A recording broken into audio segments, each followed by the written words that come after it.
جب تک آپ ایجوکیٹ نہیں ہوں گے، جب تک کوئی معاملہ حل ہونے والا نہیں ہے۔ میں تمام آئے پیرنٹس سے بھی یہ خواہش کرتا ہوں کہ وہ اپنے بچوں کو ایک ایم کے ساتھ زندگی گزارنے والا بنائیں۔ یہ جو رول پلے آج آپ دیکھ رہے ہیں، یہ رول پلے وہ لوگ کی زندگی میں لائیں، کیونکہ جب ایک اسرائیل میں ایک چھوٹا سا ڈیمو دیا گیا، اس ڈیمو میں یہ بتایا گیا کہ جو پریگننٹ لیڈیز ہوتے ہیں، پریگننٹ لیڈیز کو ایک 9 منتھس کے لیے ایک بند روم میں رکھا گیا، ایک کو صرف گانے سنائے گئے، ایک کو قرآن سنا کے بائبل وہ لوگ کی سنائی گئی، وہ جو بھی پڑھتے ہیں ویسے ہی کرتے کرتے 9 منتھس کے پریکٹس کے بعد جب بچے پیدا ہوئے، بچے پیدا ہونے کے بعد وہ لوگ کی برتھ ہونے کے بعد وہ لوگ کو ریاکشن دیکھا گیا، جس کو گانے سنائے گئے وہی گانوں پہ وہ ریاکٹ کر رہا بچہ۔ تو یہ مطلب بولنا یہ ہے کہ بچوں کو آپ اپنی ماں کی گود سے ہی ایسے رول پلے کرنے والے بنائیں کہ وہ دیش کے مستقبل بن کر ابھریں۔ بچوں کو آج جو آپ رول پلے کرائیں، جس کو ان کے ذہنوں میں بٹھائیں کہ یہ پوزیشن پانے کے لیے ایجوکیٹ ہونا ضروری ہے، ایجوکیٹ ہونے کے لیے کمپلسری آپ کو جستجو کرنا ضروری ہے، آپ لوگ ان کے پیچھے محنت کریں، ڈیلی وہ لوگ کو سمجھائیں کیا سبجیکٹ ہے، ایک ڈاکٹر بننے کے لیے کن چیزوں کی ضرورت ہوتی ہے۔ میں تمام لوگوں سے خواہش کر رہا ہوں، تمام آئے پیرنٹس سے، کیونکہ وقت کا تقاضا ہے، 12:30 ہو گیا، جمعہ کا دن ہے، اس لیے زیادہ وقت نہ لیتے ہوئے میں یہ بار بار تمام اسٹوڈنٹ سے یہ کہنا چاہ رہا ہوں، دیکھو بیٹے اگر پڑھو گے تو ہی اگلے والوں کی بولو گے، اگر رولز اینڈ ریگولیشنز فالو کریں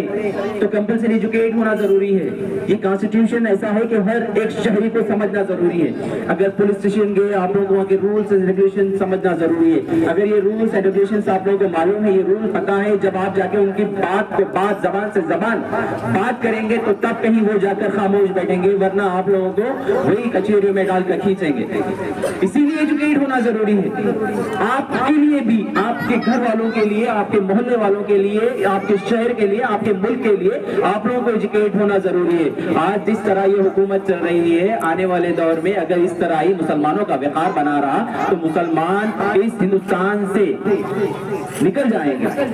یا تو اتنا بندی بنا کر رکھ لیں گے یہاں پر، اگر ہندوستان میں اگر مسلمان ابھی بھی اگر ایجوکیٹ نہ ہو تو میں اس اشعار کے ساتھ اپنی تقریر کو ختم کروں گا کہ وطن سونے کی چڑیا ہے مگر وہ خاک کر دے گا، وطن سونے کی چڑیا ہے مگر وہ خاک کر دے گا، زمین ہند کے ہر ذرے کو وہ ناپاک کر دے گا، گزارش ہے میری اس سے حکومت چھین لو ورنہ، گزارش ہے میری اس سے حکومت چھین لو ورنہ، لگا کر آگ نفرت کی وہ سب کچھ خاک کر دے گا۔ اسی سے میں اپنی تقریر کا اختتام کرتا ہوں اور تمام لوگوں سے کہنا چاہتا ہوں کہ دیکھو حکومت اب غیر لوگوں کے ہاتھوں میں ہے، اسی لیے حکومت کو اگر فیس بتانا ہے، اپنا سینہ ٹھوک کر بات کرنا ہے تو سب سے پہلے ایجوکیٹ ہونا ضروری ہے۔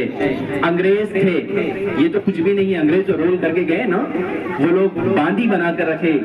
یہاں کے لوگوں کو نوکر بنا کے رکھے، لیکن پھر بھی ملک آزاد کرانے میں ایجوکیٹ ہونا ضروری ہو گیا تھا۔ اسی لیے جب Mahatma Gandhi, doctor B R Ambedkar نے جب ایجوکیشن حاصل کیا، تب کہیں جا کے ملک کو وہ لوگ کی بولی بولتے ہوئے وہ لوگ کو کیسز کیے، وہ لوگ کے اوپر تب کہیں جا کر وہ لوگ سے انگلینڈ جا کر وہ لوگ کے کورٹس میں وہ لوگ کے اوپر پیشی پیش کی، تب کہیں جا کے ہندوستان آزاد ہوا۔ تو اسی لیے ایجوکیٹ ہونا بہت ضروری ہے۔ میں اب تمام لوگوں سے خواہش کرتا ہوں کہ آپ تمام پیرنٹس بھی اپنے بچوں کو ایجوکیشن کے طور پر ہر وقت ایجوکیشن کے بارے میں سمجھائیں، فون کی لت سے دور رکھیں۔ فون ایک ایسا فتنہ ہے آج کے دور میں جو ہر کسی کے ذہن کو دیمک کی طرح کھا رہا ہے، اور یہ کسی کو معلوم نہیں ہو رہا ہے کہ فون کس طرح آج ہماری زندگی میں ملوث ہو گیا۔ فون سے دوری بہت ضروری ہے، چاہے وہ اسٹوڈنٹس کو تو خاص کر کہہ رہے ہیں ہم، اور پیرنٹس بھی آپ جتنا کم یوز کریں گے الحمدللہ یہ لوگ کے اوپر بھی وہ ایفیکٹ کم ہوگا۔ میں تمام آپ لوگوں سے گزارش کر رہا ہوں کہ آپ اپنے بچوں کو فون سے برائے مہربانی بہت دور رکھیں۔ اوکے، اچھی بات ہے، اللہ حافظ، تھینک یو اگین۔